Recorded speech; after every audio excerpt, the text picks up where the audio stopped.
यार जो Norway country है वो भी वैसे देखा जाए तो रिचेस्ट कंट्री में आती है, ठीक है। और अगर कोई बंदा नॉर्वे आ रहा है या आ गया है तो वैसे उसकी लाइफ तो सेट हो ही जाती है, साथ साथ वो अपनी फैमिली की भी लाइफ सेट कर देता है। तो इसी तरह हमारे मोहल्ले में एक बहुत ही प्यारे भाई रहते थे, ठीक है। तो वो नॉर्वे आए थे कुछ साल पहले।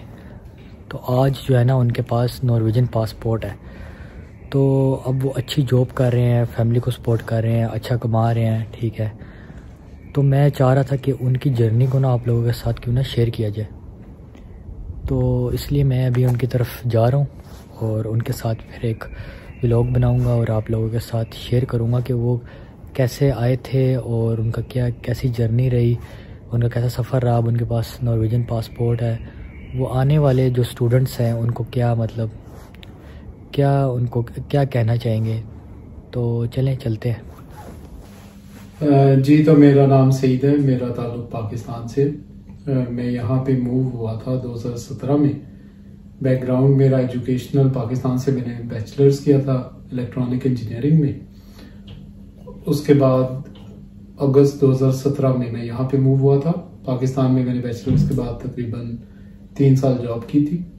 आपने बैचलर किस फील्ड में किया था? मैंने बैचलर्स किया था इलेक्ट्रॉनिक इंजीनियरिंग में। अच्छा। तो मैंने पाकिस्तान में जॉब की थी टोटल में और टेलीनॉर में। अच्छा। और फिर तकरीबन 3 इयर्स ऑफ करियर के बाद फिर मैंने प्लान किया कि मुझे मास्टर्स करना चाहिए। मैं मास्टर्स के लिए नॉर्वे मूव हुआ। रीज़न क्या थी नॉर्वे में मूव होने की? बिकॉज नॉर्वे में फ्री एजुकेशन थी। तो one has to cover their living expenses only. बाकी एजुकेशन फ्री थी, ट्यूशन फी आपने नहीं पे करनी, तो लिविंग एक्सपेंसेस आपके कवर हो जाते हैं इसीलिए, छोटी मोटी कोई ना कोई पार्ट टाइम जॉब वगैरह करके। तो फिर मैंने मास्टर्स किया। मास्टर्स के बाद मुझे एक कंपनी से जॉब ऑफर हुई।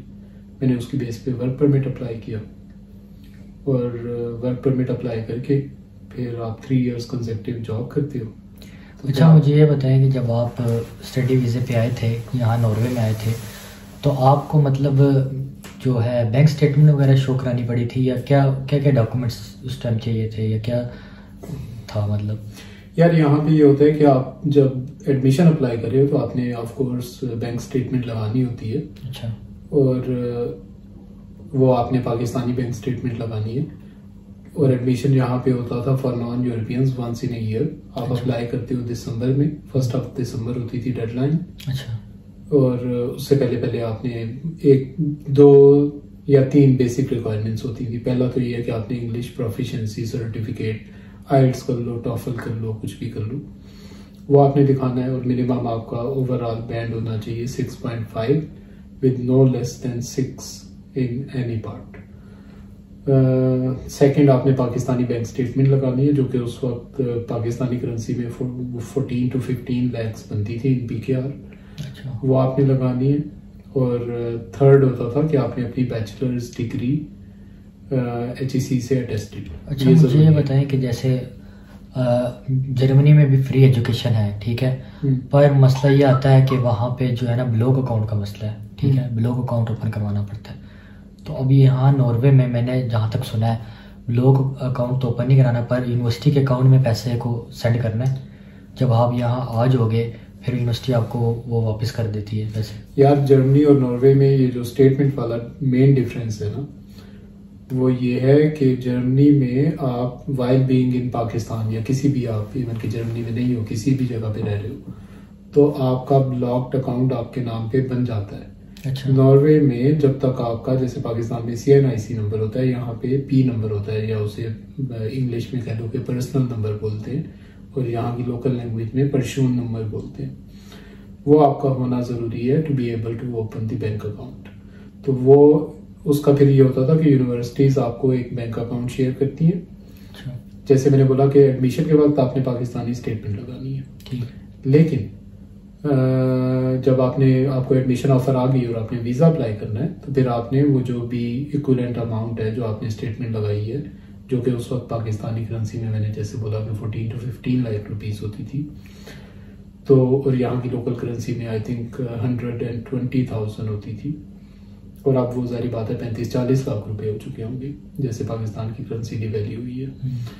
तो वो आपने फिर वो भी एक, जो भी आपको यूनिवर्सिटी एक बैंक अकाउंट दे देती है, आपने उसमें पाकिस्तान से ट्रांसफर करने होते हैं। वो ट्रांसफर करने, फिर आपको यूनिवर्सिटी एक कंफर्मेशन लेटर दे देती है together with your visa application, जो भी all the other required documents होते हैं, उसके साथ आपने वो कंफर्मेशन लेटर जो आपको यूनिवर्सिटी की तरफ से मिला है कि इतनी फंडिंग या इतने पैसे इसके हमें रिसीव हो गए हैं, जो कि लिविंग एक्सपेंसेस होते हैं इन टर्म्स ऑफ 1 ईयर, तो वो आपने ट्रांसफर कर दिए। आपको यूनिवर्सिटी से कंफर्मेशन आ गई, वो आपने अपनी वीजा एप्लीकेशन के साथ जमा करवा दी।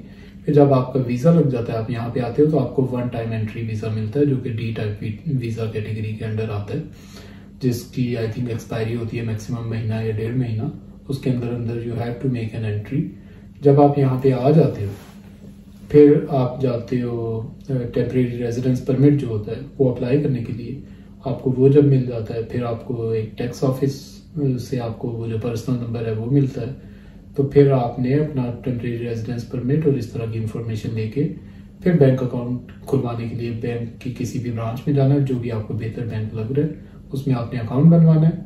और फिर आप वो अकाउंट शेयर कर दोगे यूनिवर्सिटी एडमिनिस्ट्रेशन के साथ। तो जो आपने पाकिस्तान से पैसे भेजे, वो आपका वो जो यहाँ पे लोकल अकाउंट बनेगा उसमें ट्रांसफर कर देंगे।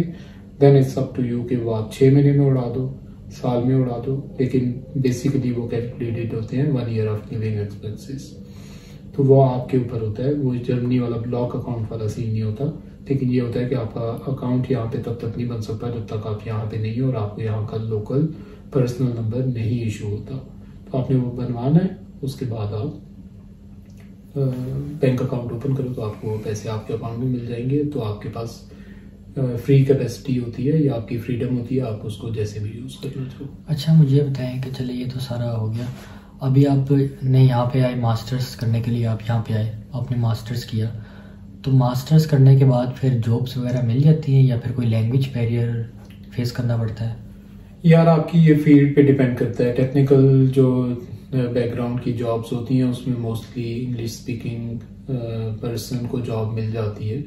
लेकिन लेट्स से आपकी प्रॉपर कोई इस तरह का एजुकेशनल बैकग्राउंड है जिसमें लैंग्वेज रिक्वायरमेंट या कस्टमर कॉन्टैक्ट डायरेक्ट वो मस्ट है, तो उसमें आपको ऑफकोर्स इंग्लिश पे जॉब नहीं मिलती। जैसे अगर आपका फाइनेंस का, अकाउंटिंग का, मार्केटिंग का, HR का इस तरह का बैकग्राउंड है और कोई बहुत बड़ी अगर मल्टीनेशनल कंपनी है, अगर वो आपको हायर कर ले तो कर ले, लेकिन 99.9% चांसेस है कि उन फील्ड्स के अंदर लैंग्वेज के बगैर आपकी जॉब नहीं होती।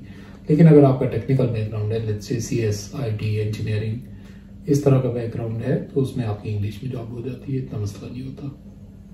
तो फिर इस तरह तो आपने भी लैंग्वेज सीखी होगी, क्योंकि अगर आपने इलेक्ट्रिकल इंजीनियरिंग पढ़ी है तो अगर आप जॉब के लिए अप्लाई कर रहे हैं तो फिर आपने की होगी लैंग्वेज वगैरह? यार नहीं, मैंने जैसे बोला कि टेक्निकल बैकग्राउंड अगर आपका है तो आपको लैंग्वेज नहीं चाहिए होती। अच्छा। मैंने जब जॉब स्टार्ट की थी, मुझे नॉर्वेजियन की ABC भी नहीं आती थी। अच्छा। मुझे कुछ भी नहीं आता था, लेकिन यह कि मैंने इंग्लिश पे जॉब स्टार्ट की थी उसके बाद। लेकिन यह कि मैंने थोड़ी बहुत सीखी थी। अभी मैं ये नहीं कह सकता कि मैं बड़ा फ्लुएंट हूँ या मुझे बड़ी अच्छी like a native speaker language आती है, even though I have been living here since August 2017 मैंने नहीं सीखी है। हाँ, लेकिन यह है कि जब आप आगे परमानेंट रेजिडेंस अप्लाई करते हो तो उसमें रिक्वायरमेंट होती है कि आपने A2 level reading, listening, writing और स्पीकिंग में पास करना होता है, और सिटीजनशिप के लिए आपने स्पीकिंग में B1 लेवल पास करना होता है। तो वो मैंने टेस्ट पास किए हुए, और मैंने सिटीजनशिप जब अप्लाई की थी तो वो मस्त था। तो मेरा B1 लेवल है, मैं B1 लेवल पे कम्युनिकेट कर लेता हूँ। लेकिन मैंने कोई सीखी नहीं है लैंग्वेज कि मैं प्रॉपर किसी जगह पे गया हूँ और मैंने बड़ा टाइम दिया लैंग्वेज सीखने में, ऐसा नहीं है। अच्छा, तो आपने जब मास्टर्स किया उसके बाद फिर जो है कितने अरसे जॉब की और कैसे, मतलब आपने पासपोर्ट अप्लाई किया और आपको मिला ये? यार यहाँ पे ये होता है कि आप अगर स्टूडेंट वीजे पे हो तो आपका टेम्परेरी रेजिडेंस परमिट होता है, जो कि लीड नहीं करता टूवर्ड्स परमानेंट रेजिडेंस। हाँ, लेकिन यह कि अगर आपको जॉब मिलती है और आप वर्क परमिट पे हो लेट्स से, तो आप एलिजिबल हो जाते हो to be able to apply for the permanent residence on a condition कि आपने 3 इयर्स कंसेक्टिव जॉब की है, और 3 इयर्स कंसेक्टिव जॉब करके उसके बाद आप परमानेंट रेजिडेंस अप्लाई कर सकते हो। विद अदर कंडीशंस में बीइंग मेट, जो कि मैंने आपको बताया कि लैंग्वेज रिक्वायरमेंट होती है। फिर यहाँ पे एक सोशल स्टडीज का एक basic Norwegian culture and history के बारे में आपको थोड़ा बहुत आइडिया होना चाहिए, वो एक कोर्स मटेरियल है, उसको गो थ्रू करके आप आराम से वो टेस्ट पास कर लेते हो। तो आपने ये 2 चीज़ें मैंडेटरी हैं to be able to apply for the permanent residence, along with the condition कि आपने 3 years कंसेक्टिव जॉब की है। तो अब अगर जैसे मैंने मास्टर्स किया हुआ है आईटी में, या फॉर एग्जांपल आपने जैसे इलेक्ट्रिकल में किया है, तो उसी में जॉब करना लाजिम है या अगर किसी और फील्ड में मैं जॉब कर सकता हूँ? नहीं, ये होता है कि आपकी जो फील्ड रिलेटेड जॉब है उसी में आपको, बिकॉज यहाँ पे आप जो वर्क परमिट अप्लाई करते हो उसकी कैटेगरी होती है स्किल्ड वर्कर वीज़ा कैटेगरी। और अगर आपका नॉन यूरोपियन बैकग्राउंड है तो उस केस में आपकी फील्ड से रिलेटेड जॉब होनी चाहिए और आपने अपनी फील्ड में जॉब करनी है। और जब आप वर्क परमिट अप्लाई करते हो तो there are a few examples जहाँ पे डायरेक्टरेट ऑफ इमिग्रेशन ने वर्क परमिट एप्लीकेशंस रिजेक्ट की हैं ये रीज़न देके कि भाई इसमें इस जॉब की बेस पे आप स्किल्ड वर्कर वीज़ा कैटेगरी के अंदर लाइन नहीं करते, तो उन्होंने वीज़ा एप्लीकेशंस लोगों की रिजेक्ट भी की हैं। तो फील्ड से रिलेटेड जॉब होना मस्ट है, आप कोई और जॉब करके उसकी बेस पे वर्क परमिट नहीं अप्लाई कर सकते। अच्छा, यानी कि 2 years का मास्टर्स, फिर 3 years जो है जॉब करनी है, फिर उसके बाद फिर आप पीआर के लिए अप्लाई कर सकते हो? फिर आप पीआर अप्लाई कर सकते हो।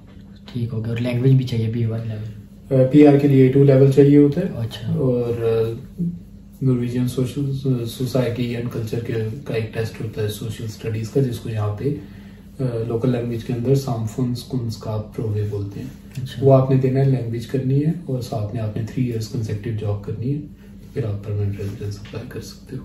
अच्छा, और अगर कोई मतलब जैसे स्टूडेंट आ रहा है तो वो यहाँ पे अपने लिविंग एक्सपेंस मैनेज कर लेता है, यानी कि जॉब पार्ट टाइम जॉब्स वगैरह करके वो कर सकता है मैनेज? क्या, बिकॉज ट्यूशन फी होती नहीं है, लिविंग एक्सपेंसेस इजीली मैनेज कर सकता है बिकॉज वेजेस यहाँ पे अच्छी हैं, डिसेंट हैं, तो लिविंग एक्सपेंसेस इजीली मैनेज हो जाते हैं। छोटी मोटी कोई ना कोई पार्ट टाइम जॉब करके कोई मसला नहीं होता। अच्छा, तो पर अब सुनने में ऐसे आया है कि जैसे कि अब जो नॉर्वे ने मतलब फीसेस रख दी, जैसे अब मास्टर्स में भी अगर आप आ रहे हो तो पहले तो एजुकेशन फ्री थी, पर अब चूँकि फीसेस देनी पड़ रही हैं तो अब तो मैनेज करना बहुत मुश्किल हो गया होगा। यार 2022 तक नॉर्वे में फ्री एजुकेशन थी और यहाँ पे मास्टर्स इवन के लोकल लोग भी इंग्लिश में करते हैं। अच्छा। तो आपको लैंग्वेज बैरियर भी नहीं आता, तो आप इंग्लिश में मास्टर्स कर सकते हो आराम से। लेकिन 2023 के इनटेक से इन्होंने स्टडीज पे फी इम्पोज कर दिया।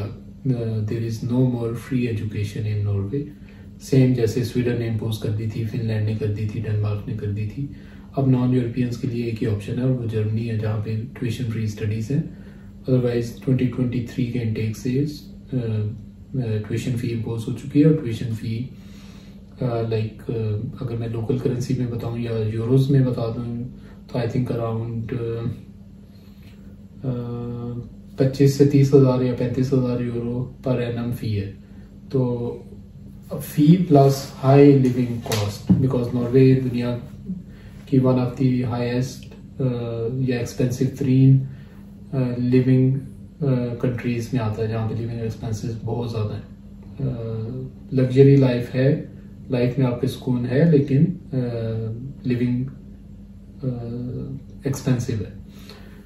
तो अब यह है कि आप टुगेदर विद लिविंग एक्सपेंसेस और ऑन टॉप फी वो आप नहीं अफोर्ड कर सकते कि आप मैनेज कर लोगे। पहले तो ठीक था कि चलो स्टडी फ्री में थी तो बंदा आके यहाँ पे खाली पार्ट टाइम जॉब भी करे तो लिविंग एक्सपेंस हो जाते थे मैनेज, पर अब क्योंकि फीसेस हैं तो अब मैनेज करना बहुत मुश्किल हो गया। और आप मतलब अभी आपको तो नॉर्वेजियन पासपोर्ट मिल चुका है ना, तो अभी आप मतलब क्या आपके फर्दर प्लान्स है? आप नॉर्वे में ही आगे रहना चाहते हैं, या क्योंकि आपके पास अब तो नॉर्वे का पासपोर्ट आ चुका है, अब आपके लिए तो दुनिया खुल चुकी है, आप बेशक जर्मनी जाओ या कहीं भी जाओ क्योंकि आपके पास नॉर्वे का पासपोर्ट जो आ चुका है। आपके पास अगर शेंजन या EU रीजन में किसी भी कंट्री का पासपोर्ट है तो EU की जो फ्री मूवमेंट होती है विद इन द शेंजन या EU रीजन, आप कहीं पे भी आराम से मूव हो सकते हो। इवन के दुनिया के कई मुल्क हैं जहाँ पे आपके लिए होराइजन्स ओपन हो जाते हैं। कई मुल्क हैं जो कि आपको पाकिस्तानी पासपोर्ट की बेस पे वीज़ा फ्री एंट्री नहीं देते, तो आपको वो वीज़ा लेने पड़ते हैं। लाइक आपने इंग्लैंड जाना है, अगर आपके पास नॉर्वेजियन पासपोर्ट नहीं है और आपके पास पाकिस्तानी पासपोर्ट है, तो आप पहले वीज़ा अप्लाई करोगे, फिर जाओगे। आपने कनाडा जाना है या यूएस जाना है, तो वो ऑनलाइन वीज़ा है, मतलब आप अप्लाई करते हो, विद इन 5 to 10 मिनट्स आपको वो वीज़ा ग्रांट हो जाता है, आप जा सकते हो। और दुनिया की मे बी अराउंड 140 प्लस या 160 प्लस कंट्रीज होंगी जहाँ पे आप वीज़ा फ्री ट्रैवल कर सकते हो।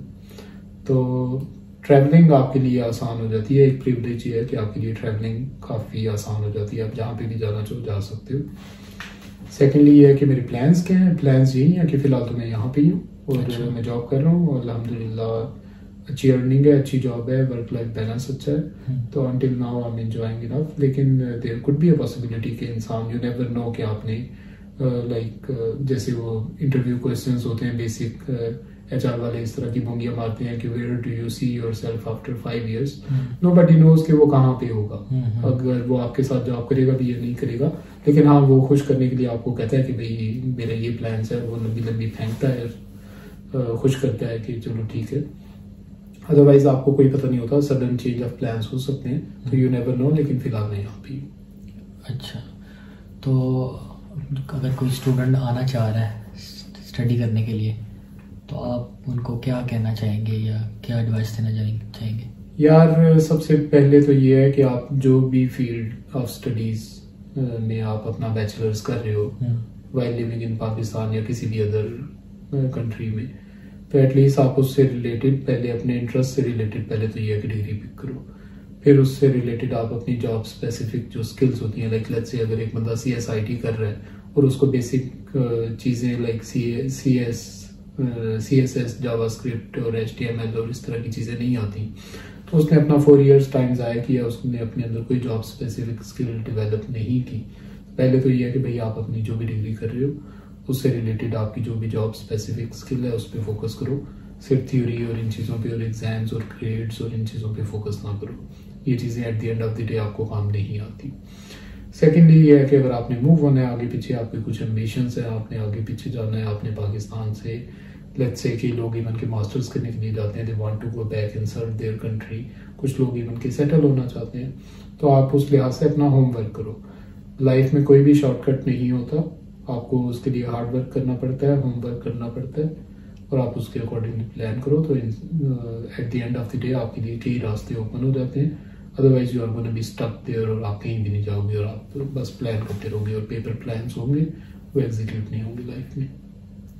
चले, आपको नॉर्वेजियन की सिटीजनशिप बहुत बहुत मुबारक हो। थैंक यू जी। और इसी के साथ आज का जो ये व्लॉग है इसको मैं एंड करता हूँ। ठीक है, उम्मीद करता हूँ कि आपको ये वीडियो पसंद आई होगी। तो मिलते हैं नेक्स्ट व्लॉग में, तब तक अपना ख्याल रखिएगा और जो है तब तक के लिए अल्लाह हाफिज़। अल्लाह हाफिज़ जी, थैंक्स फॉर हैविंग मी।